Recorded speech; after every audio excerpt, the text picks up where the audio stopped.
মায়ের চোখ দান করে জেলে সমাজকর্মী ছেলে। কৃষ্ণনগরের কুসংস্কারে অন্ধকার, আর এই অন্ধকারে জানেই না চোখ দান করলে কিভাবে জীবনে আলো ফোটে।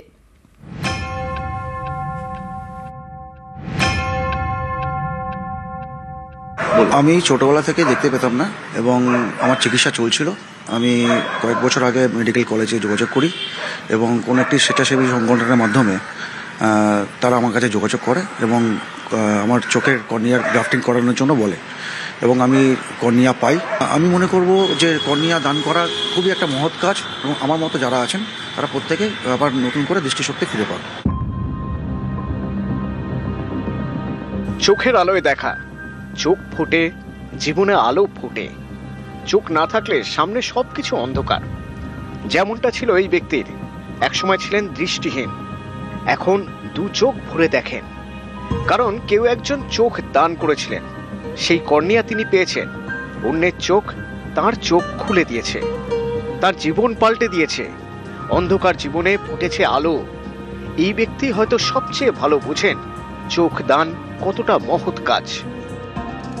আমি ছোটবেলা থেকে দেখতে পেতাম না এবং আমার চিকিৎসা চলছিল।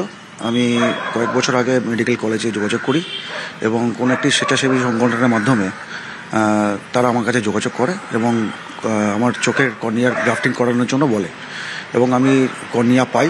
আমি মনে করব যে কর্নিয়া দান করা খুবই একটা মহৎ কাজ এবং আমার মতো যারা আছেন তারা প্রত্যেকে আবার নতুন করে দৃষ্টিশক্তি ফিরে পান।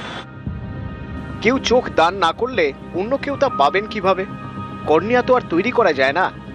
একজনের কর্নিয়া নিয়ে আর একজনের চোখে প্রতিস্থাপনই করতে হবে, তাহলেই ম্যাজিক। দৃষ্টিহীনের চোখের সামনে জমে থাকা কালো মুছে গিয়ে ফুটবে আলো। তাই চোখদান একটা বড় কাজ। এ নিয়ে যত সচেতনতা বাড়ানো যায় ততই ভালো। কিন্তু কৃষ্ণনগরে দেখা গেল কুসংস্কারের অন্ধকার। যিনি মায়ের চোখ দান করলেন তাকেই গ্রেপ্তার করল পুলিশ। এটা কি চোখদানের মতো মহৎ কাজে বড় ধাক্কা নয়? প্রশ্ন অনেকেরই। কর্নিয়া দান করা খুবই একটা মহৎ কাজ এবং আমার মতো যারা আছেন তারা প্রত্যেকে আবার নতুন করে দৃষ্টিশক্তি ফিরে পান।